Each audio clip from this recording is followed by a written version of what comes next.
Why put money in a bank? Because banks make money loaning money out. They don't make money when the money sits in the bank. Left Nigeria at a young age, but wanted to come to America. America was a destination spot. Just like every young African, shooting for a dream, man. They try to go first through the road because you see your friends doing it. Almost died. So I ran back to Africa. Really? Came to America at probably about 23 years old. It was tough. I was washing cars, waiting tables, trying to figure out how I'm going to survive. And one woman sent her grandson to give me a card. So I looked at it. I said, oh, okay, where's your grandma? He showed me. I said, okay. I read the card. There was something about, financial services. So I went to meet with her at her office and she introduced me to the financial service world. So what do you think was that shift? We created a new company, a new vision called True Legacy Life Group with my wife because we have a different vision from what people are doing because our main thing is just to help families build wealth and not debt. I feel like you have a relationship with money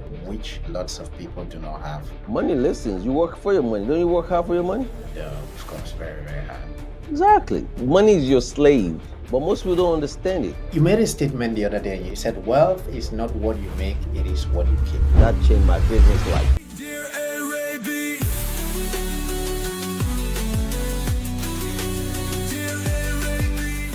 What's up, my smart friend? Before you jump straight into this episode, there are 3 boxes I'd love you to check while you watch. First things first, please make sure to hit the subscribe or the follow button down below because the more we grow, the bigger guests we can approach on this platform and the more value we can bring to you here on the podcast. Second, a lot of friends always reach out to me and say something like, hey, Arrey, I really did enjoy this particular segment of this episode. What I want you to do, if you get to a point like that, pick up your phone and send this to a friend and say, hey, check this out between 10 to 15 minutes. There's something very important I'd love you to see. Also, you're going to find the link to join our 21,000 smart friends on email where you're going to receive an email from me once every week. Plus, down below, you're also going to see links to connect with the guest. So please make sure you tick those 3 boxes and enjoy the rest of this episode. Many people see on social media, they see all of your videos. I am really curious. Before USA, what was it like? Was it back in Nigeria? What was that journey? I want to go right from the start. Actually, from Canada, man, years ago.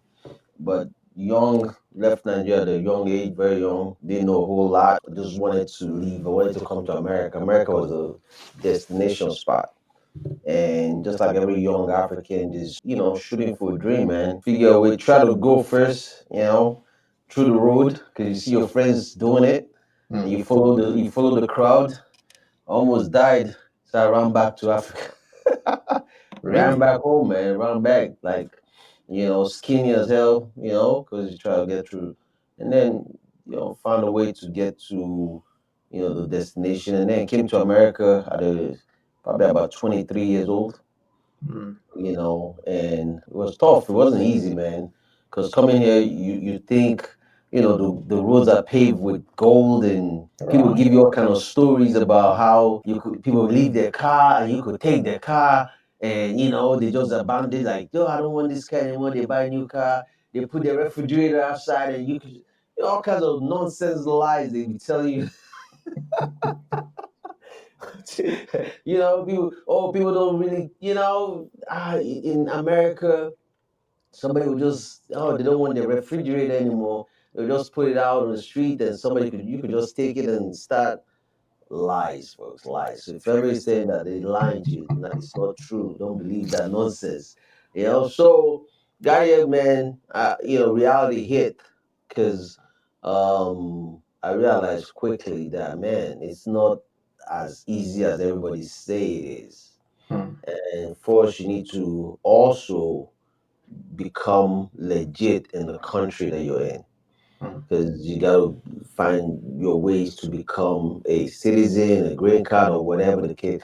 Become a legal person in the country. But before that, you got to figure out how to survive. That's why so many people go the left way, and they get into crimes, or you go the right way and you find people. And it's all about who's in your circle, who's going to advise you properly. Because unfortunately, so many people will get into the wrong hands and they give you the wrong information because everybody's an expert. It's so interesting how everybody becomes an overnight lawyer and they're giving you stupid advice, that might cost you later in the future, because trust and believe, I got my share of useless advice from useless people that I thought they have my best interest at hand, giving me advice, but it wasn't the right advice, obviously. But I was washing cars, waiting tables, trying to figure out how I'm going to survive. I always say waiting tables, but I didn't start off waiting table. I was at the back washing dishes, cleaning up everything. And one day I got lucky, man. I'll say I got blessed, Yeah, that's and why I wanted to ask the transition. yeah, somebody gave me, sorry, just will get my ginger tea, just stay healthy.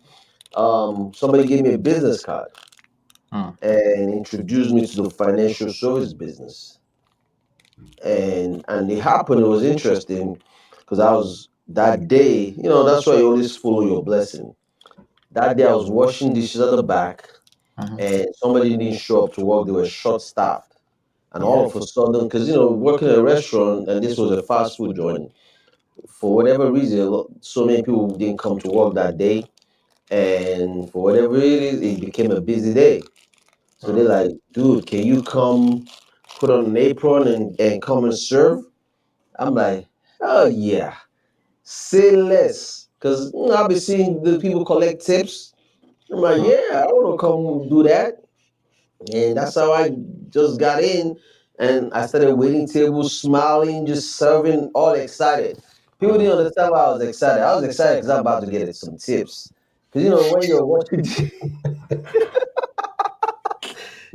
when you're washing dishes at back, nobody sees you. So me, I was more excited about the tips I'm about to get. I'm gonna make a little bit more money today. So I was Yeah. smiling, my teeth, everything, just I loving the job. And one woman sent her grandson to give me a card. Hmm. And he gave me his business, he gave me his grandmother's business card, and I looked at it.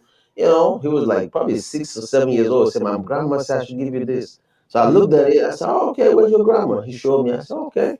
I read the card. It was something about financial services. So I went to meet with her, and she told me, "Yeah, you come to my office, blah blah blah." And I said, "All right." So I went and met with her at her office, and she introduced me to the financial service world Hmm. and went to an opportunity meeting, got to see all these young black people making money, in suits, looking sharp. I could see people like me there. I'm like, man, these are black Americans, like Crushing it. getting it. The parking lot was filled with beautiful cars, BMW, Mercedes Benz. That was it. When you show a black man a nice ride and all that, that was it. I was like, whatever these people are doing, I'm doing. I'm gonna do it. So that's how I got into this financial space. Did you I've ever been find doing out it. the reason why why she specifically gave you the card? Yeah, no, it's interesting. So she gave me the card. She said, Douglas, when I went to her office, actually, so after sitting down, going to the opportunity, I said, okay, I'm gonna do it. And she said, well, you need a top 25 list of people because apparently you got to, meet family and friends. I said, well, I have no family here. I don't have any friends. She said, well, that's the only way we're going to talk to. We can start because we don't provide any lead program. So I said, okay. So while I was in the office, I was just walking around, just browsing, looking at things, and I saw a flyer and I read the flyer, I'm like, interesting, college education plan. Because I already figure out what they do. They sell financial product, they sell retirement plans, college planning. And I saw this, it's kind of like a survey, not just a flyer, a survey people have to fill out. And they ask people specific questions about their family, how many children they have, all these things. So I read that flyer, that survey, and I took it and I went and made more copies of it. Hmm. And then I didn't go home that day, I went straight to the metro station because I didn't have a car then. Went straight to the metro station, took the train from one end to the other end. So Hmm. imagine a metro line, just, I just went back and forth. And Talking then to when me. I'll stop at the bus stop and I'll stay there and I just was getting people to fill out a survey for me. And they fill out a survey. You ask them questions. I told them basically what I said was, hi, my name is Douglas. Do you have children? They're like, yeah, I said, oh, okay. Do you have college education plans for your kids? Like, no, I want my child to go to college, but I don't have any money saved yet. I said, Hmm. well, college is very expensive. Are you interested in filling out a survey that my company is doing? They said, sure. People are very open, especially when you're wearing a suit. I was wearing a suit from Salvation Army. I don't know if you, but that was my best suit. Yeah, these designer suits that I'm wearing right now with my name on it. Nah, Salvation Army suit, man. You know. So I was wearing that suit. So I look good. People give me their business. They fill out a form, and they put their phone number, how many kids they have, and all that information. And I took it back to the lady, and I said, "Here's a survey I got." And she looked at it. She looked at all. I had about 200 of them filled out, and she was so impressed. She couldn't believe it. She's 200. like, 200. She's like, what? How you get all this? I said, I just hit the metro. Started talking to her. She could have. She's like, she said, let me tell you, I didn't think you're gonna make it. In fact, I didn't even know you were gonna come back. She said, I gave you the card, and I've given the same card out to a lot of waiters and waitresses at the same restaurant. And a lot of them did not, they didn't call me, they didn't show up or nothing. I just give to you, thinking the same thing. I said, well, I'm hungry, man. I see what I see. Because in life, you only need one example of someone that's successful. And if they're willing to coach you, especially if you're willing to be coachable, and you're hungry and you want to win, and I want to win, and I didn't want to win on the left side. I wanted to win on the right side. Because I'm like, man, you're because I was very small. I cannot go to prison. It's like, nah, whatever you all doing, keep doing. I'm gonna find this way. Let me follow this lady. She looks like, she had a gray, she was mature. I could trust her, because that's one thing. It's important that whoever you follow or that's gonna mentor is someone that you can trust, that have the right character, the integrity, the things that you want to emulate. And that's it. So it worked out for me. And it changed my life. I believe, I always say that changed my whole life because I just stayed focused with it. So just having a high school diploma, no college degree, and getting into a space that a lot of people, don't even pass a test and stuff like that. They take it three, four times. I passed it the first time, and I was, because I was still young, so the brain was still sharp. If you tell me to take a test right now, I don't know if I'm going to do it because just reading the book, I'll fall asleep. So yeah. Do you still speak to her to this day?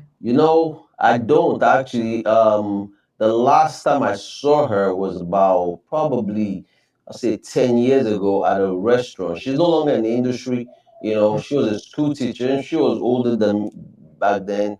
I saw her at a restaurant, a seafood restaurant. So it was interesting. She was there with about, you know, 10 of her girlfriends, and it was a Mother's Day dinner. They were having lunch or something like that. It was on a Sunday. And I went there with someone I was about to do some business with. And I saw her sitting and I noticed that, but she didn't see me, right? And I saw her group of ladies that was there just chatting up, they ordered their food. So when my waitress came to me, I said, listen, this is what I want you to do for me. She said, what? I said, see that group right there, whatever their bill is, send it to me. Wow. Full circle I don't moment. care what it is, just send it to me. The good thing though, I said, don't tell them yet. Because when you tell somebody's paying for it, they might charge up and start buying filet mignon. Wait till they're done. When you think you're paying for it, you manage yourself, you don't go.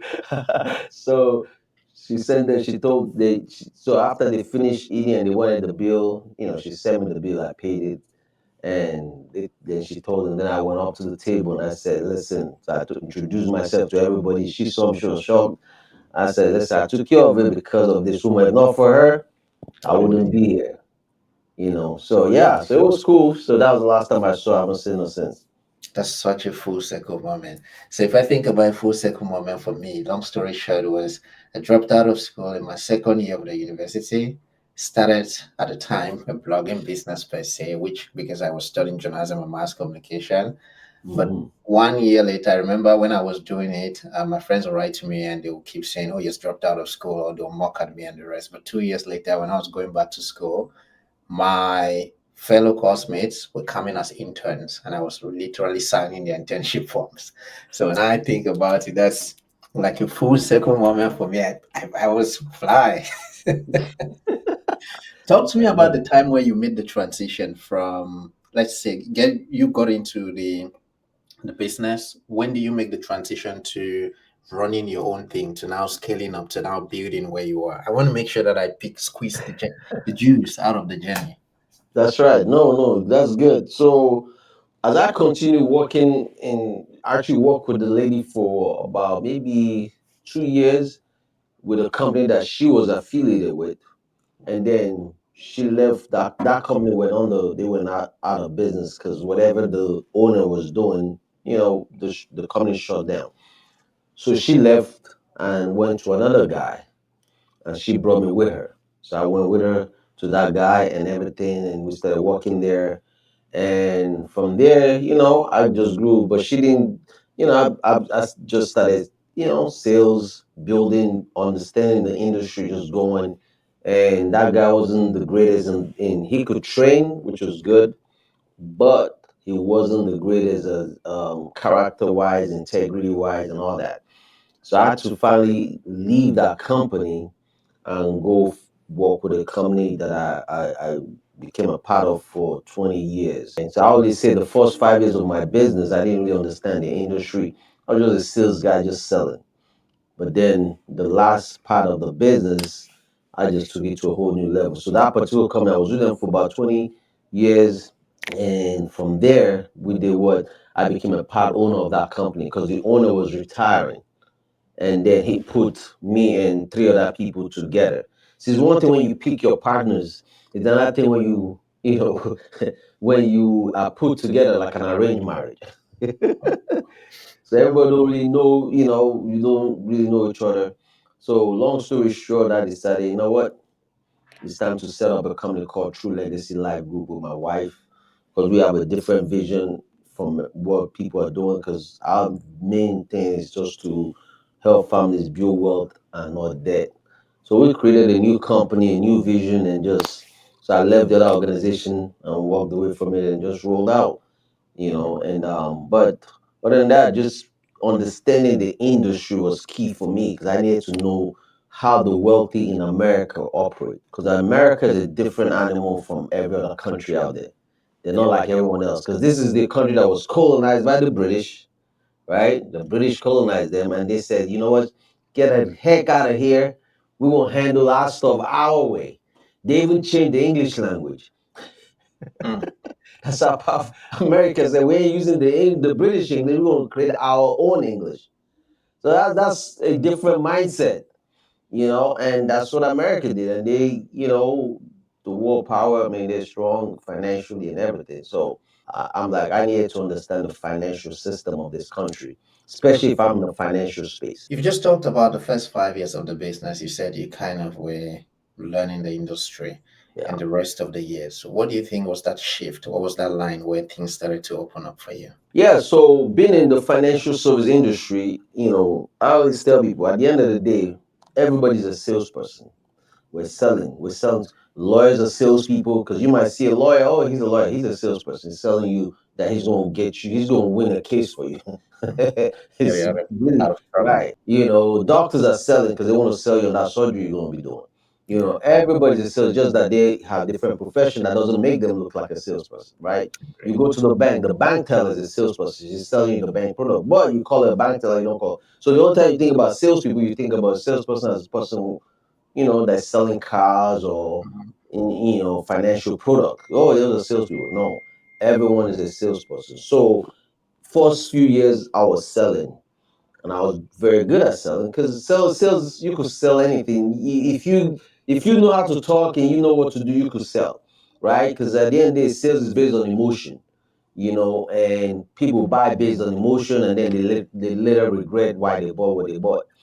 So, but I say, I want to really, really be great at this business. And the only way I'm going to be great at this industry, I need to increase my mindset and start. And the only way I'm going to increase my mindset, I need to learn from folks that are very successful in this industry that I want to be where they are. So I started aligning myself with a different group of people. Because again, if you're the smartest person in your group, you need to step out and Mm. find a better group.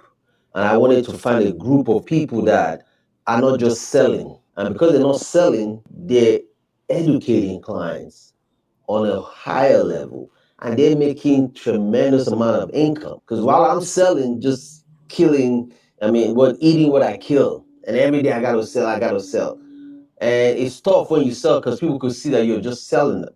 Mhm. But when you're an educator, it's a total different world. Mm. And I started aligning myself with the guys that are educators that are doing very well in the industry. And I got rid of my ego and started back from zero so I could learn their system, work with them, split sales, collaborate, and that changed my business life. Straight question. How did you get rich? Well, hard work, of course, and the hard work was there. Also, investing in my mindset, Mm. right? Because you could make money, by working hard. That's good, but when you work hard on your mindset, you will make a fortune. A lot of people forget that you are already the investment. You're the investment. The question is, are you investing in the right things for yourself? It's not the Bitcoin, it's not the stock market, it's not business. You're the investment. You're taking risk every day. Driving here to the office today, I took a big risk, right? Driving. Anything could happen. But you have to figure out, how do I protect my mindset so I could win and Mm. also increase it? Because the more knowledge I add to my mindset, the more I'm gonna win. It's just that simple. It's the law of the land. Mm. Today you're doing lots of things. Talk to me about the businesses you're running to fund this and what I mean the success that we all see. Yeah, very simple. I'm very aligned with people that I work with. So I have a relationship in a lot of different industry, and some of my clients that are doing very well in their business. Because when you invest in business, you're investing in the person, not in the business. All You right. know, and and when I invest in the person, I'm investing in someone that's already done stuff. And one thing I realized quickly, that every business need access to money. They need funding. So when you see someone that's already invested millions of their dollars, they're hiding money into their own business, and they just need some guidance and stuff like that. Or they might need, a partner, but a silent partner, because they don't want you to come and run their business. They just want you to give them some cash or whatever the case might be. Then you can invest in those things. So that helps. And then, but most importantly, I invest heavily in my business, in my company, that I'm running, because that's what I know. I can always bet on myself. I can't bet on nobody else. So Mm. I invest, and then as I grow my business, the money will come. So I don't focus on the money coming. I focus on increasing the mindset and also educating the people that I work with, the clients I work with, my agents, my advisors that I work with. I pour into them, make them top coaches so that they're able to coach not just their clients, they're also able to coach agents that they bring into the company. Because we don't want folks working with us and they don't understand what they're offering. Mm. Because our business is just like healthcare. Health is very, very important in everyone's life. You take care of your health, you live longer, you're good. Well, same thing with your finance. Take care of your finance, you live long, you'll pay for your health. People don't understand the value of money because they made you feel like money is not good or whatever they tell people about money. Money is the only reason why we're on this podcast right now. Why? Because money paid for it. Yeah. The you know, platforms. Yeah. Everything we money pays use. for a lot of things, right? Mm. Money pays for you to live in the house you live. So, but the difference, the key that most people forget is your money is different from my money. See what I'm Mm. saying? So when I make my money is only loyal to me. It's not loyal to you. It doesn't know you. Mm. So my money is saying, Douglas, whatever you want, I'll do for you. I'm going to be your slave, Douglas. I want to be your slave. Tell me what you want. If you protect me, I'm going to protect you. If you save me, I'll save you. Mm. Unfortunately for so many people, when they make money, they don't understand the value of the money and they're not listening to it. So what they do, they hand it off to somebody else. And the money is, oh, why are you giving me away? You made me. You created me. Why are you handing me off to someone else? I don't know that guy. I don't know that place. Mm. And we What lose should they money. do with the money at that point? But they make it.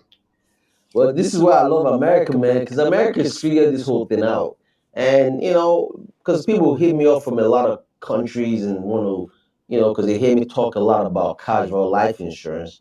And they ask me, Douglas, we don't have it in our country. I get it, I understand. Because America's system, America understands one thing. America is a business, and their job is to create a situation where their revenue continues to grow. So the US life insurance industry in America is the richest in the world. They got a lot more money than all the world banks combined, and they've designed their product to make it so. So we teach our clients on why put money in a bank. Because really, when you think about it, a bank gives you, they like you in the UK, right? Mhm. How much, if you open up a bank, how much does a savings account in a bank pay in a UK bank account? I think like 4.9% or something. And by the way, that is capped. So very interesting. I was trying to put some money into a savings account. I was just looking at stuff, my money at the beginning of this year. And then I go, wow, so if I leave all this bulk of money here, they're going to give me like 5%, which I looked at the end of the day, I was like, this is just useless. Actually, you know what? I'll tell you this. It actually is not. If they're paying 5% interest, that's great. That's compounding interest. That's Is it? But saving. it is So now capped people, though. You when can you say put, it's cap, tell me.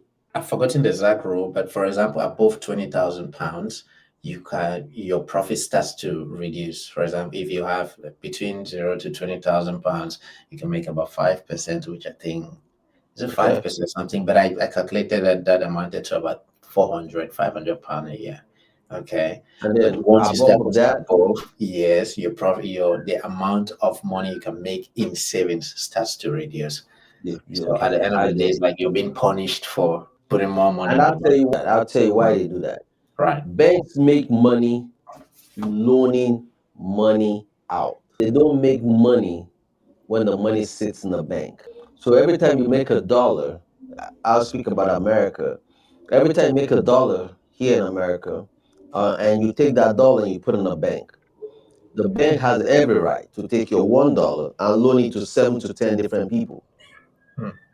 and charge them different interest rate based on their credit rating. They might charge somebody on the same dollar 18% interest rate for credit card. They might charge the same somebody else the same dollar, charge them 25% or 5% or whatever based on the credit rating of that person. So the bank can make about 70 to 80% interest on $1. So here in America, they only pay you 0.1% interest rate at the bank. Doesn't matter how much you put in.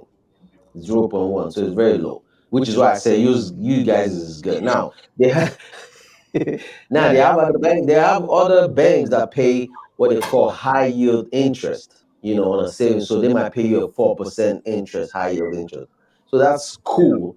But here's the problem: you now have to pay taxes on that money Right. once you make that interest. So the problem now is what I tell folks is one, you're being disrespected with your dollar. Because when you made the dollar, you worked hard to make the dollar. Now you're taking the dollar and you're giving it away to a bank in a savings account where the bank disrespects you. How they disrespect you? Well, they give you 0.1%. That's a disrespect. Inflation is higher than that. Two, you got to pay taxes on that money. So you also lost money. And then when you go to the same bank to take a loan, they might not give it to you. And there's so many people that park their money in a bank. So the US life insurance companies allow you, if it's designed properly. Unfortunately, not every company on this, have the product. And not every financial advisor or insurance agent that sell the product even understand the product Mhm. because it's one of the best kept secrets that the wealthy have been using for years, but only a certain few. Not every just because somebody's wealthy don't mean they understand the financial rules. So you could have made money maybe playing football, But that wasn't, that's just money from that career. You're not financially educated. I used to be one of those guys that was a financial advisor, all these things, with the title, with a suit. I was broke. I was struggling, right? But when you wear a suit, it's a different uniform. Now you're acting. The actors, and there's some financial that the best actors, but they're struggling because they don't understand the finance. They sell the same product that the banks manufactured. Because who sells a mortgage to someone? A loan officer. He's a sales guy selling the bank product. He doesn't educate the client, he just sells the product. Who sells a bank product or the government product? Because the government product is also real estate. That's a government product Right. because the government owns real estate. You gotta pay property tax for the rest of your life here in America till you die. It's different from Africa because Africa there's no such thing as property tax. So when you buy a property, you own it. Your grandchildren, great, they can live there forever or whatever. If they go back, unfortunately for folks that come here to America, the problem is the children just fall in love with the country because the country is designed to be that way. You fall in love, you get kidnapped in America. You don't want to go back anymore. I see a lot of old people. Oh, I'm gonna move back to Africa. You ain't moving nowhere because you already you ain't going. Once you taste America, once you taste the air, you like, man, you gotta drag me out of here. Wow. I'm laughing and I'm learning, but that's really interesting though. So what you're saying is once they make this money, you want them to You this want to money to protect it. Mhm. That's what I do for my clients. I help them preserve and protect their money because your money wants to be protected. It doesn't want to be lost. It doesn't. Just like having a baby. When you have a baby, you look at a baby. You don't say, where your parents are. You're like, wow, I love you. I'm going to protect you. Same thing with money. The money comes. You worked hard for the money. It's not easy making money. I don't care what anybody says. It's not easy making money. Even criminals, they every day they take your risk. They could get killed out there. So it's not easy making money. So when you make the money, the question is how you protecting it. Yeah. If you protect the money will protect you. So the best way that I believe for you to protect your money is a properly structured cash value insurance. Now the great news for a lot of people that are from the first world countries, the countries that are not recognized as third world countries, you know, they could come to America and they could own life American insurance policies. There's rules to it, there's ways to do it. A lot of folks come here and they buy American life insurance policy. They have things. America don't care where you come, they want the money. America wants your money. This is the best place to park money. And a lot of wealthy people park money in America. You made a statement the other day and you said something on generational wealth. You said wealth is not what you make, it is what you keep. Hmm. What did you mean by that? I mean, it is, because so many people make money. There's people that win the lottery and they make the money right now. But how are you keeping the money? Where is it? Where are you parking it? Money is just like water. You see, like this, the water in this cup right now. The water is say, Douglas, you've went and you poured me in this cup. All right, I'm here. What do you want to do with me? I don't want to sit in this cup. I'm water. I'm very powerful. I could do anything. I could destroy your computer right now. If you pour me in this computer, I'll destroy it for you. I could destroy the world. As I well as could I can clean your nourish house. you. I could nourish you if you drink me. I could do so many things. But sitting in here, I'm lazy. I'm not doing anything. I'm just sitting here. So guess what's gonna start doing? If I ignore it and do nothing and I just set it to the side and move on, it's gonna start evaporating. It's gonna be like, man, I gotta find somebody, I gotta find something else. It's out.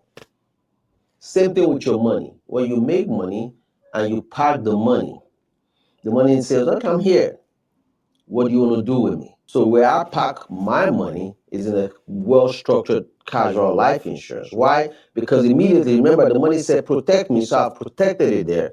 How did I protect it? Well, I don't pay taxes on the gain. So every time I make an interest, I don't pay no taxes on it. Then the second thing the money is saying is, okay, now that you've protected me, let me protect you. It puts a debt benefit on my life to make sure if something happens to me, my family is taken care of. Mhm. And then it has all the living benefits that we've built into it to make it even solid. And now it's going to say, it says, okay, Douglas, now do you want to invest in any business that you want to? See, money listens to you. That's why I never say negative thing about people. When I see somebody that's rich making money, I'm like, man, I love that car. Because my money's in my pocket. You just heard me.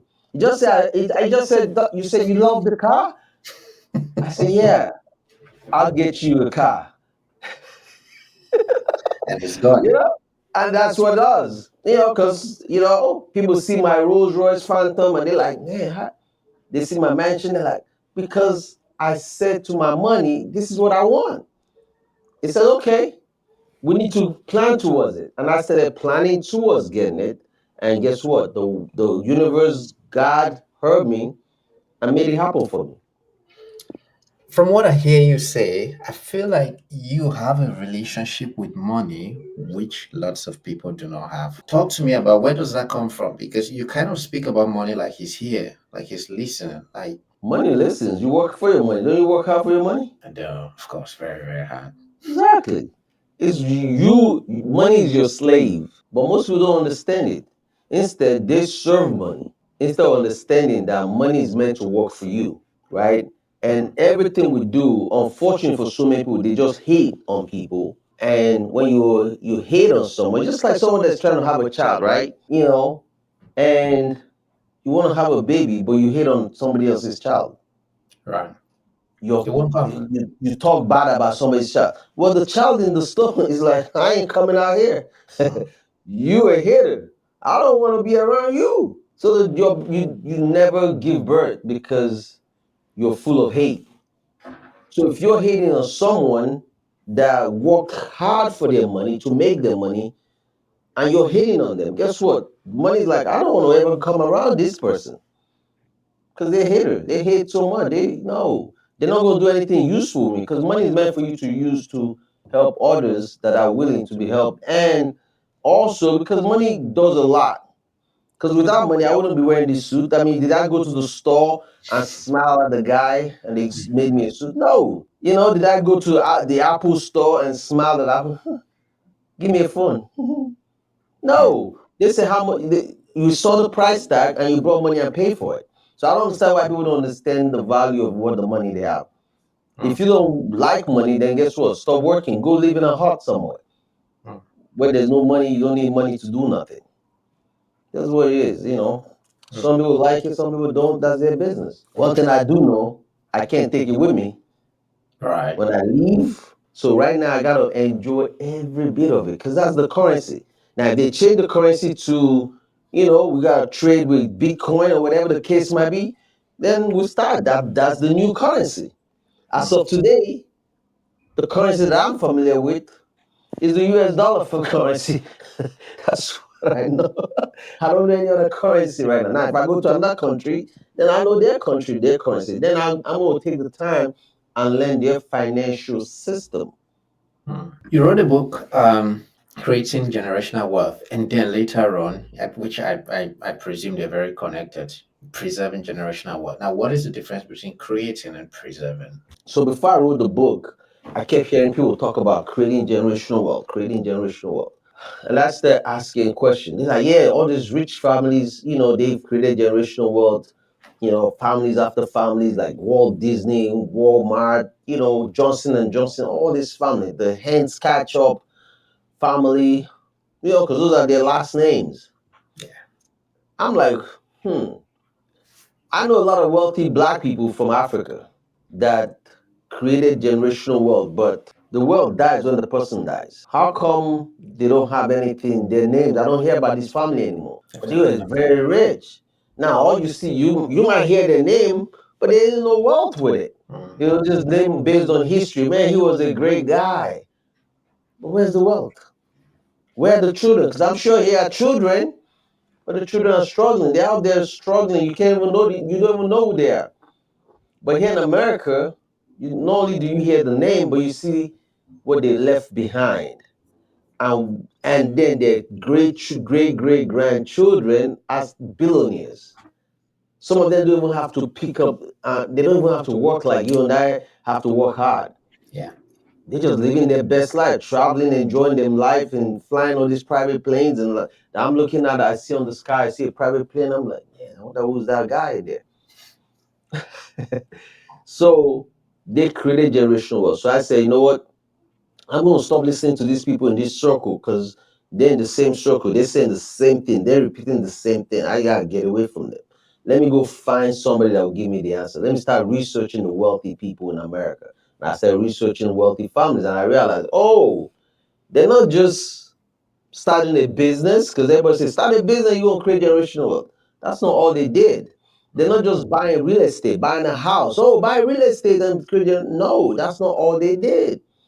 They put stuff in place to make sure that the wealth is also protected. So they created the wealth, but then they preserved it and protected it. So that's why I wrote the second book called Preserving Generational Wealth. I started looking at how wealthy people do it effectively.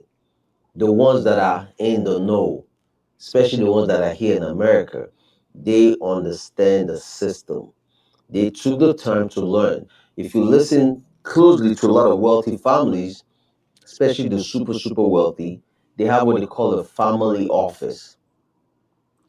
So many people don't understand what that is. There's a lot of folks that I've met that are super wealthy, don't even know what a family office is.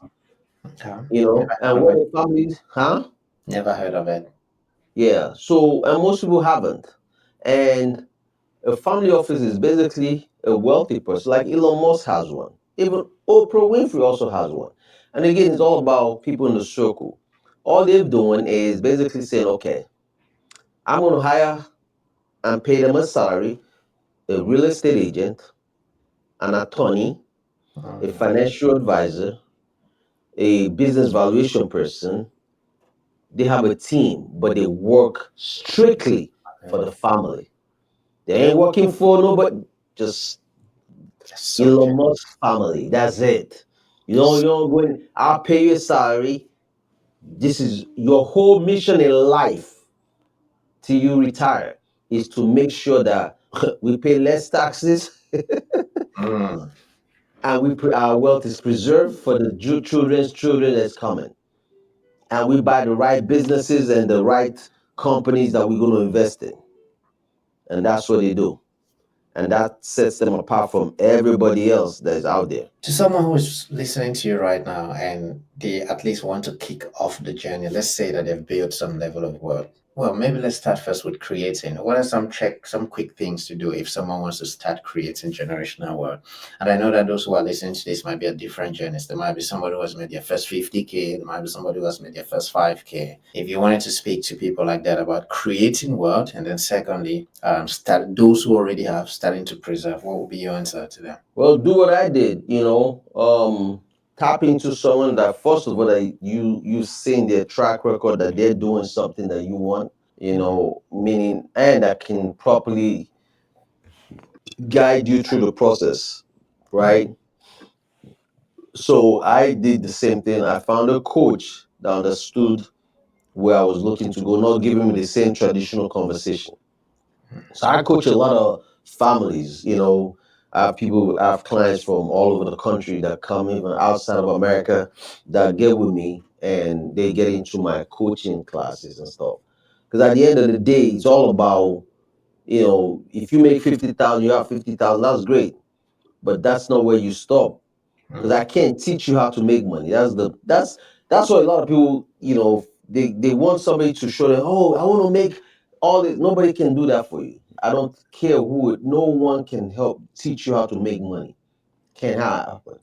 But because you already have the skill to learn how to make money, you could whatever skill that you have. Like right now, you're doing this podcast. It's a skill. Not everybody can do this. Can interview. So the way you're gonna grow this business for you is find someone that's in this same industry that you like and you see how they're moving and tap into learning more and seeing what they do and then duplicate it.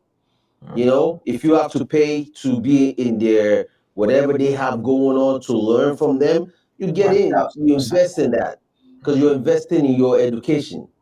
Mm. Once you do that, now you're making more money, right? More money is coming in. Now you find somebody like myself that can help you now preserve the wealth. Mm. Makes sense? Because when you think about it, the stock market, Mhm. that's somebody else's company. Apple stock, right? Mhm. Yeah. Microsoft stock. That's Bill Gates' company. So why don't you grow your company so people can invest in it? If I Unfortunately, contextualize that to, before we talk about the preserving part, if I contextualize that to what I'm doing, let's say that because, so I run a marketing agency and we focus mhm, on building email marketing automations and sales funnels for yeah, businesses. Let's say I'm in a comfortable place. I do not necessarily need all that cash for my day-to-day life because I could regularly fund that, but I have this little pile of money here and I'm trying to make sure that I put that money to work. Do I take that money and throw into stocks? Do I take that money and put it into an insurance? Do I take that money and I'm trying to build what? Of course, I'm trying to make sure that I have this small machine running so that it funds me, my little family, what I'm doing. But I have this other small pile of cash here that I'm trying to put at work. And lots of people will go real estate. Lots of people will do this, do this, do this. What is a move for someone like me in that situation? yeah, keep adding to it. Find an account that will give you compounding interest. Saving is very, very important. Very, very important. And you have to create a discipline of saving. Yeah. Unfortunately, so many people don't create a discipline of saving. They don't know how to save. They save and then they spend the money. No, save and be strategic with it. And then understand the financial system of your country where you're at. Very good. Yeah. Understand the financial system of the country you're in. You need to understand it. Because now you might think a financial advisor in UK understands the financial system. No, no. He's just selling the country's product. Wow. See what I'm saying? He's a salesperson. Yeah. He hasn't taken the time to understand, to learn. He's just selling for commission or whatever the case might be. You have to find someone that's in that field that understands it, that can show you based on their stuff too that they're doing. Mm. Because they can show you their portfolio of what they're doing, just run away from that person. If they tell you put money here, And ask they're not better. questions. Mm. If I put my money here, how much of that am I going to lose? Because when I ask people how much of your money you want to lose, they say none. I don't want to lose any of my money. All right, so I don't want to lose my money. Now remember, when we invest, we're taking a risk. Mm. Also find out if I put my money in this bucket and I want to use this as leverage. I don't want to touch this money. I want to use it to get a loan. Is Right. there any product that I can use as collateral while my money continues to grow? But this does never get affected by the stock market or the economy. Mm. Because what affects the market? The economy. When there's war going on, I don't want any interruption in the growth of my money. I don't care what's going on in the world. I didn't create a war. So why is my money suffering because there's a war going on in one other country? My money needs to be safe and protected. So what product do you all have that I could pull my money in and it's safe and it's protected no matter Despite what's what's going happening. on, it's Yeah. there. But also allows me to leverage where I Mm-hmm. could use this as collateral to use your money though. Yeah. I don't mind taking risks with your money. Mm-hmm. See, that's I why do. credit is very, very important. Once you understand the power of credit, you have good credit. When you have good credit and you have money, Mm. you get a loan from a bank. The bank is good. Remember, what do banks do? They love loaning money out to responsible persons. Mm. Banks don't like loaning money out to irresponsible people. They don't like loaning if you're not responsible. Nobody. I wouldn't give you money if you're not responsible. So why do we expect the bank to give you money, Mm. right? So if What a you saying person is is not okay in my head. Yeah. responsible, Yeah. see, I mean, if you're not paying your bills on time, you're not disciplined. Why would I give you money? The banks don't want to give you money either. That's why they do credit. So understand the credit system and understand the money system. Mm. So it's very important because this money sitting in this box, if I spend it by pouring it out, then it's empty. That's called self-financing. When I take my cash and pay full price, then my cash is at zero. Mm. So if you save $50,000, how long did you save it? It took you 5 years to save $50,000. That means 10,000 every year for 5 years. Mm. You're 30 years old, now you're 35 years old. And then in one day you write a check and your account is at zero because that 50,000 is still an investment. And what happens? The market crash. And your stockbroker comes and says, paper loss, don't worry, wait till the market bounce back. So That's 5 years 5 years of ago. your life. What's that? 5 years is gone. 5 years of your hard-earned money is gone. Now you gotta wait. And then it's gonna take you another 5 years. Now you're 40. Now you're getting closer to retirement. People forget about all those things. So I want my money to sit here and be earning interest, not just sit here quietly and making 0.1. No, I need to find an Every account year. that's going to pay me something, even if it's 4%, but it's guaranteed that I Right. will never lose it Yeah. and it's safe. Then I put money there. Okay, I want to ask two questions, but from the way you talk, so you would prefer money seated somewhere that is giving you guaranteed interest rather than throwing it somewhere which is not guaranteed, even if there was the possibility of making more money in the unguaranteed place. Right. So what you say, possibility. Right, yeah.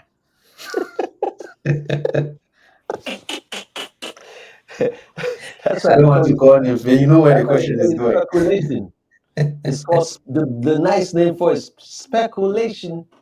Right. So they call it speculation to confuse people. There are lots of questions I've written down, but before I realized you have either just spoken and just entered it, and then before I look at my notes, it's like you've just gotten into all of that. But talk to me about your perspective on debt. There's a video I watched. You said don't buy. Did you say buy a car? When I watched that, I was just like, oh god. It's wow. It's one of those. I'll just tell myself that it was just me. Part of it Yeah, is I mean, ignorance. Let me admit. so now in one day you wrote a check and you bought a car. Mhm. Now the money is in the car, you have no debt, right? If you had borrowed the money from the bank, what interest would the bank have charged you? Do you know? What's the going interest rate for the same amount? I have no idea. Okay. So next time when you buy, when you do, what I do is this: is I'll say, okay, if I'm gonna pay cash, because when you pay cash, that's self-financing. Right. So right now in your mind, you're saying, well, I don't owe anyone any money, Yeah. right? So you're excited about you don't have no debt in your mind. You do have debt. Do you know you have debt? All right. Tell me. You have debt you owe your future person. Because that Right. 10K could have compounded for the next 10 years, 20 years. It could have grown if you had put it in the right bucket. If you had packed it and it's growing. If you do the math on it, compounding interest for the next 10 years, 20 years, how much that money will be worth. But now that you spent it, it's gone. You'll never see it again, it'll never come back. Now you have to save it again. But then you just lost another year because it's going to take you another year to save that kind of money or more. And then when you even save it back, you're only saving back, you're only putting back the amount, no interest earned on it. Mm. That makes sense? Yep. So what I would do if I was you, I'll go to a bank and say, okay, if I had gone to ABC Bank to ask for a loan for this dollar amount, how much interest would they have charged me? And then you see and you do a calculation on it and see how much the monthly payment is going to be. If I was you, what I'll start doing, I'll start paying that amount back into my savings. So now you're paying back because when banks loan you money, that's called amortized interest, simple interest, amortized loan, right? Now you're taking an amortized loan and you're putting in a compound interest account. So you're getting two interest. Right. So in the next 10 years, you put back, or 5 years, you put back the amount that you took out plus interest. So you pay back yourself the 10 grand, 20 grand, 30 grand, you paid it back plus interest on it. So now your future person will be so happy and say, man, thank you for replenishing the account because you took this down to zero. Mm. Thank you for replenishing it back. Now it's here. All Your right. future person will be happy for that. That's very So you got helpful. a tip, man. That's a tip right there you can Yeah, use. very, very helpful. I mean, the whole podcast, I'm going back. I have to rewatch it because there are lots of things that you're saying that I think that are going to help me. On May 1st, Mm-hmm. May 1st, you put out a post and you said the real flex isn't buying a $5 million house. It's owning a $5 million cash value life insurance, life policy, Yes. and Yes. maxing it out. That's free growth, liquidity, and leverage all in one move. Do you want to explain that? Yeah. So here in America, man, we have what they call cash value insurance. Unfortunately, a lot of folks that sell it don't even understand it. Some of them don't even own the product. They don't understand how it works, and they just sell the product. Um, but most people will buy a big house and they'll spend a lot of money to buy the house. But the problem is when you do buy it, which is cool, it's beautiful, it's nice, it comes with a lot of expense and a lot of headache. But it's still nice, beautiful. Ain't nothing wrong with buying a $5 million house. But if you buy a $5 million, you should have a $5 million casual life insurance on the side. Mm. That's what I do. When I buy a property, I buy a life insurance with it. And I buy cash value insurance. Because if I could pay for a mortgage of a certain amount, for example, $1 million house, interest 7%, your principal and interest payment is about 8 grand a month on a 30-year loan. So if you could pay 8,000 a month for $1 million house, and you don't have $1 million life insurance in your life, you just a time waster. And when I mean I don't mean $1 million term insurance. I mean $1 million cash value insurance, and you have the ability to max fund it if you can. That's the flex because now you're building equity faster with a cash value insurance versus the mortgage because it takes time to build equity in a house. Mm. It definitely takes a lot of time to build equity in a $5 million house. And the problem now is, what if you drop dead? What if you get sick? How would the families pay for that property, especially here in America, if you have a loan on it? Now, some people say, well, what if I pay cash for it? Yes, good. You pay cash. All right. What if I paid cash, but that cash would have been doing something else and multiplying Could have itself? So been you owe doing your future self. yes. And cash on a house, you still have to pay property tax. Right. So if your family that you left the house for cannot pay the property tax, the government will take the house and sell it to an investor. Government don't want the house, they want the money. Mm. And they'll sell it to an investor that will buy it at a discount. There's so many tax sales that happen every day on the courthouse steps. People buying properties at an auction that the families didn't pay the taxes on. Mm. And they'll buy it on an auction every day. It's on the court at the courthouse steps. Because the government don't want the house, they want the money. They want somebody else that will continue paying the property tax. Some people confuse the government with a human being for whatever reason. People confuse the bank with a human being. Every time people talk about, oh, the government is, they're picturing the president. The government is doing this, the government. They're picturing a human, right? Yeah. When you think about a bank, you picture a human being. Oh, the bank, if I pay off my house, I pay off this interest, the bank is upset. They're going to be mad that I paid only a less interest. A bank is a building. They don't care. It doesn't have feelings. The government is an institution. They don't have feelings. It's not a human being. It's an institution. Because last time I checked, even here in America, there's been so many presidents that have come and gone. The government still stays. There's presidents that have been here, they're dead. The government still stays. Nothing changed. They've been doing the same thing for the agenda from years ago and continue. Same thing with the banks. Some of these banks have been around 300 years, Mm. Yeah. JP Morgan. right? They're still doing the same thing. So the banks do not care if you pay 2% interest or 80. It doesn't matter to the bank. They're still getting something. Don't matter if you pay $2,000 versus $20,000. At the end of the day, they're taking your 2,000, adding it to their billions, Mm. and it still makes them a lot of money. The question is, you just give up your wealth, all because you want to pay the bank their money. Remember, banks make money loaning money out. Mm. So build your wealth, and then so that your future person can enjoy the same lifestyle that you're enjoying today. Because you're gonna get there. Mm. It's coming. You teach generational wealth. What is one thing that most parents get wrong when trying to pass down wealth and wisdom? They don't educate their children about money. They don't teach their children, and you know, you have to start. Your family is a business. That's the first thing you gotta understand.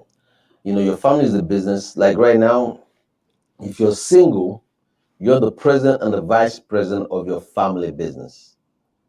When you have kids, your children are employees of your family business.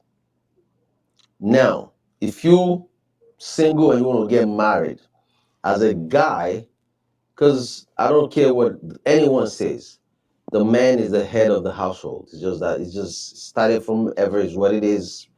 We our women came from the rib according to the Bible, and you know, a woman is meant to be our helper, right? That's what it says. Great. So I say the woman is the neck, we are the head. You can't do anything without the neck. You can't move your head without the neck. So we need that. It's very important. That's the help. The neck is helping the head. Makes sense. Mhm. So now, as a single guy, you're doing the job of the head and the neck. You're the president and the vice president. All you're looking for now is someone to come and take the vice president position.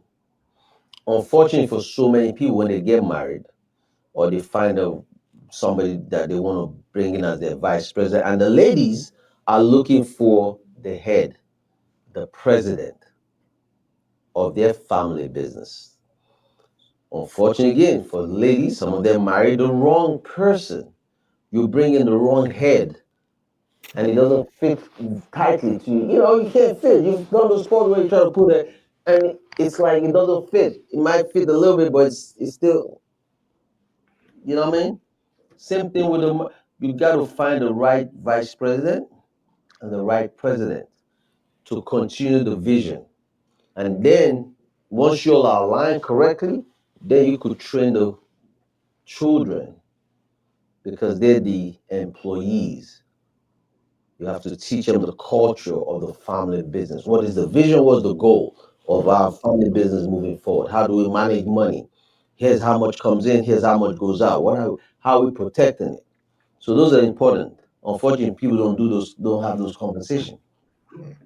It's interesting what you're saying because I was just having a conversation with one of my friends last week, just on the podcast, and I said to him, I would force my kids to do Right. what I do into my business. Mm-hmm. The reason is that, first off, if I let you go do what you want to do, you might as well get into the world and spend the rest of your life working for somebody else. But if I bring you into the family business, and let's assume you're making $1 million a year, I'd rather you join me making $1 million a year, frowning your face, than making 50K a year somewhere else and frowning for someone else. What do you think about that perspective? No, so I wouldn't force them to come work with you, right? Not that because people have to do what they love and what they enjoy, Hmm. and some folks don't have to. Like right now, if I always look at examples, man, and I said to myself, I said, okay, I'll use Trump for example. Everyone knows him now because he's the president, and all his controversial things. that people think he's doing, you know. But when I look at his family, and look at his children, and I look at how many times he's been married and divorced, but all the children are on his side. They're on the side of Trump, Mm. right? They all work in the family business, his business. So when you build the name, kids will come. Nobody wants to suffer.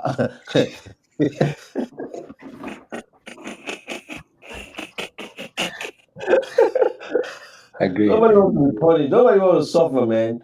They'll come. I don't care what's good. They'll leave. Just focus on make it grow in your business. Say, hey, and they start seeing the lifestyle. Seeing it doesn't matter what the other person is saying. They're gonna align back themselves. Now, here's the deal, and it's good for them to go experience other people, other companies, experience something else, see how it is out there, Mm. and then so that you appreciate that you own this. Because I want them to get even Rockefeller, same thing. His son didn't want to do his business. His son came and said, "Daddy, you know what? I want to do something else. I don't want to do the family business. Can I get into finance? This is where my passion is. I want to do that." And he didn't like it, but he said, "You know what? I appreciate you coming and talk to me about it. No problem. Go do what your joy brings you. What you enjoy doing." And he went out and did that. Because he made that decision and because his father agreed, changed their family legacy. Because of that one move that boy did, their family is still rich today. Mm. Because he went and understood financial and brought the system to the family and took it to a whole new level. If not, they would have been like the other families, like the Vanderbilts and the rest that we don't hear about anymore. But we still hear about the Rockefellers Yeah. because of the son. What is one mindset shift that separates building wealth or that separates the wealthy from the masses? I wanted to say the poor, but let me say the masses. Yeah. There's two types of wealthy people. There's the wealthy people that are in the know, and there's the wealthy people that are not in the know. Just because you have wealth doesn't mean you understand money. You just know how to make it. Like there's people that know how to make money. You know, um, the wealthy take the time to figure out the system. They don't want to stay in the same position, Mhm. and they quickly realize and they get rid of their ego, and they're open to learning and education, and they find experts that know what they're doing, that have already proven, and they're open to listening. They see other friends of theirs that is wealthy, that's on the same level or more, and they learn from them. They get rid of their ego so they Tap could into tap in and find out what. Just because you're not driving the same car, don't mean I have the engine that you have. it. Mm. But because you think we're driving the same car, we have the same ride, it's the same color and everything. But you don't know what I did last night to mine. Maybe I took the engine off and replaced it with a whole new engine. But in your mind, because you see the outfit, the face of it, you're like, oh yeah, we have the same kind of Lambo or whatever. No, I changed mine. But I didn't tell you I changed mine. Mm. See what I'm saying? Yeah. So unfortunately, people don't ask questions and they don't want to learn. So I got rid of my ego years ago. I buried it actually, buried it so it never comes up, so I could be open to having conversations. That's why I answer my phone. I talk to people. I respond to folks. When people reach out to me, I talk to you. Mhm. You know, it's not nobody's asking me for money to give them. Like somebody else, I delete them. I don't respond. I don't respond to that Our because my money entitlement. my money is like I don't know that person, you know. So yeah. I think some people have not just learned that some of the biggest way to actually get stuff out of successful people is not necessarily by asking. It's being Mm-mm. of service. When you be of Yeah. service, you get way more in that relationship. I wanted to ask you on a personal level, what is one financial rule that you follow rigorously? I just love saving money. Mm. Saving money, managing my expenses, patiently waiting to invest in the right opportunity. Because the more money I save, the more opportunities, bigger opportunities I could jump into. Make sense? Because there's different opportunities at different level. It just depends on how much wealth you want to build, right? Let's say I'm sitting right now and an opportunity comes up and we look at it, it makes sense, it fits all the right bucket and everything is right, and I have my people go look at it, let's say real estate or whatever, and we look at it and we see, oh, or somebody's business that we need to buy or whatever. Yeah, then the opportunity, then I look, we have the money, then we take a loan against it, because we don't take our money, we loan against it. We risk the other people's money and go invest in that business.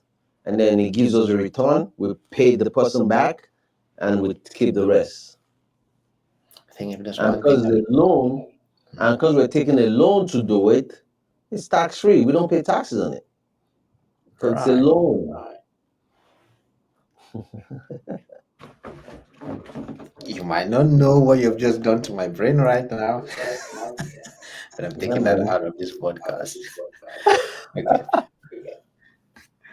That you've said that twice on this podcast, and I hope for anyone who is watching this, they also just take some of these things back.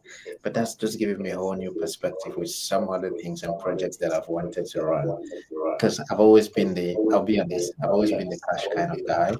Um, I would think that if it is being big on from savings, managing my money, I would say I have a good relationship with managing that. But I've always just believed cash, just buy stuff cash, get into credit or Right. get into debt. And I think some of the stuff you're saying right now is making changing my perspective, and I had to go back and read more, kind of re-understand that part of it. So thank you for saying that. It's very helpful. Yeah, definitely. Because we're in countries where credit works. Mm, It's a credit system. So if it's a credit system, we need to understand the system. Unfortunately, because we're immigrants, we come from countries where there's no such thing as credit, and even if they have credit, it's very, very tough, right, to get, and it's very, very expensive. So coming to countries that says, listen, we'll loan you money based on your responsibility. If you're sure that you could pay your bills on time, your debts on time, mm, we'll give you money. And if you show that you can manage your money well by showing us how much money you got, oh yeah, we'll give you more money. So once you understand that, then why use your money? Your money is meant to. Your money doesn't even want to go. Your money already said, "Listen, protect me. Why are you giving me away, man? Why you pay? Why? I know you bought the car, but now I can't do anything. Now I'm gone. I bought you the car, but now you just passed me on to a bank or to wherever you bought the car from. Now they got you. They got my. They got. You just gave me. If you bought your car and gave me cash, I'll take your cash. I'll say, okay, your cash is like the water. It just evaporated and came to me, and then I give you a liability mm. Sure. because now you can't. It's not growing. Why buy a liability with it that is not making you no money? Your money wants to go make more money. It wants to work for you. Why give it away? When you give it away, it's like you don't. It's like, man, and he's looking. It's looking like you like, man, why? Mm. So Second to the last question. So you talk about, or you show us a lot about your wife and family. And for sure, when we look at you guys, we go, that's such a good thing, and that's what we envy to build. When your kids look back one day, what do you hope to say about you? but I mean, man, I'm very strict. I don't have time for nonsense. I don't play around. you know, I'm because here's the deal. At the end of the day, I came to this world by myself. I'm gonna leave by myself.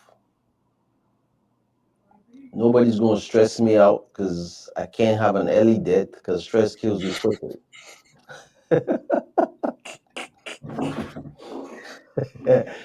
you know, Everybody has the freedom to do whatever they want, but when you become of age, you could do whatever. But while you're under my roof, you have to follow you know, the rules. Very simple rules. I'm an easygoing guy. I don't have time. I don't play. But you gotta follow rules. You gotta be respectful. No disrespect. You gotta be unselfish. You cannot be a selfish human being because I'm not selfish. You gotta do your part as a part of the family business, Mm. which means because you're an employee. Because it's like working in a company. You're not gonna do what you want. You do Mhm. what the rules and regulation of the company. Yeah. So why am I going to let my kids do something that is not a part of the company? The vision is what? To grow the company. You cannot misrepresent the brand, Mm. So if you're a part of this family, you got to, now when you create your own business, your own family business, then you're To free to do whatever the heck you want to do. If you don't want to follow, if you don't think what we said was good, all right, it's on you. So it's what it is. That's why, my wife, she's great, you know. Today's her birthday. oh, But yeah, it's a birthday. It's funny too, cause yesterday we spent time, we were hanging out. I thought, oh yeah, your birthday's tomorrow. Women are something else. They're very different, very different. Cause me, I don't give a care about birthdays. I don't care. Like, doesn't matter. But women are different, bro. I tip. So we didn't go to bed till like 12:30, cause we hang out, we talk, we do other things. Now I was tired, so I went to sleep. Okay. Because I guess she wanted me to say happy birthday at 12 midnight. I went to sleep. oh, Yeah, yeah, yeah. Then she woke up early. She was up, 6 o'clock. She was up, because so she's looking her stuff. People are wishing her happy birthday. So I woke up. I saw her, and then I asked her about, hey, how's what's going on with VDM? Very black man. very dark man. Because they arrested that poor guy, useless, Nigerian EFCC useless people. Arrested the guy for telling the truth, I don't know what's wrong with folks. And so she didn't say nothing. She said, oh, yeah, she gave me some information. Next thing I know, it's like, how come you haven't told me happy birthday? I'm like, "Hi." I'm like, because I'm still waking up, still trying to catch.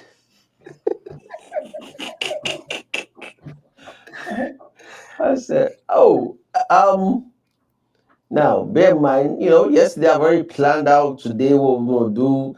We got a video shoot happening, for and all that stuff today. I have a very beautiful dinner set up Oh at a wow. restaurant. Yeah, for tonight. But just because I say I'm ready,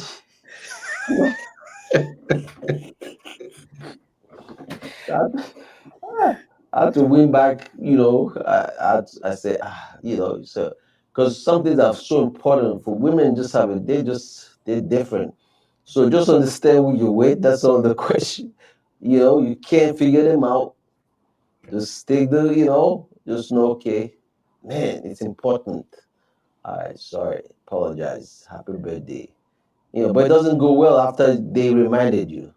So you have to find another way and sell it. You must do crisis You have to control. find a different way to sell the same thing to make them feel better. You know. So yeah. Wow. I yeah, been in the same pot soup and I get into it almost Man, every day. you can't fight with them. You can't argue because that time, the devil wants you to argue. No, don't listen to the devil because he's an idiot. You, that second, yeah, baby. No, don't do that. That's the devil right there. Just be quiet and just let them speak, and then find a way to sell the dream. Because that's what we have to do. We sell them the dream. Let them keep enjoying you know. Right. So I had to, because I was trying to surprise her tonight. Take her to her favorite restaurant. But then I had to say, well, we know we're gonna have dinner tonight, so I want you to be ready. That's why I didn't say it because I wanted you to see it as a I surprise. know we're gonna have dinner tonight. So dress up, I'll pick you up. I have the video guys come into the house, get you. Oh, okay, okay.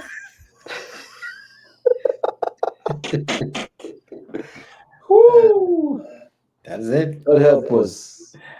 Well, the last question every guest answers on the podcast is when all is said and done, how do you want to be remembered? For me, I mean, it's, more so for leaving a legacy where when people hear my name or meet my children's children, my great, and they say who their last name, and somebody say, "Oh wow, is that your dad? This so?" They'll be like, "Yeah, okay, I know him," and they could open the door for them, give them an opportunity. Mm. So that's the reason. That's what I do. What I do. That legacy, because your name is everything. Reputation is everything. That's all you got. True. True. Once your reputation is ruined, that's it. You're done, Mm. I agree. and it could affect your family, your generation. Mm. You know. Thank you very much, Mr. Douglas. I really appreciate you for sharing all that you've shared. I have to go back and rewatch this. So thank you for sharing, and I'm sure for anyone who has listened to this, there's so much to write down. So I appreciate it. You're welcome, man. You're welcome. Keep doing what you're doing, man. It's all good. You know, I'm glad to support. And for those that want to follow, just go to ceodouglas.com. ceodouglas.com. Very simple. And you'll be able to capture all my information, my media kit, all that stuff. My social media handles are all there. Everything is there. Instagram, so Snapchat, got that. You know, Are you on TikTok. Snapchat? I'm on Snapchat. I don't use it much, but I'm there. You know, I bet one of your children convinced you to join. no, no, no. I joined because I just joined. I don't know. Huh? It's there. Right. Yeah, Okay, we're man. going to add the link to those that will want to check that out. I checked it out just before this interview as well. I think there's some really Okay. cool videos on it, by the way. Oh, Really, you really like it? Do you like it? yeah. I'm a visual person, so when I fell on it, I was like, perfect. This is well presented. The branding, I build funnels for businesses, so when I sit on it, I go, okay, so very cool branding. For those who check it out, they will probably see it. Yeah. I mean, you gotta do it right or don't do it at all. The brand has to be what it is.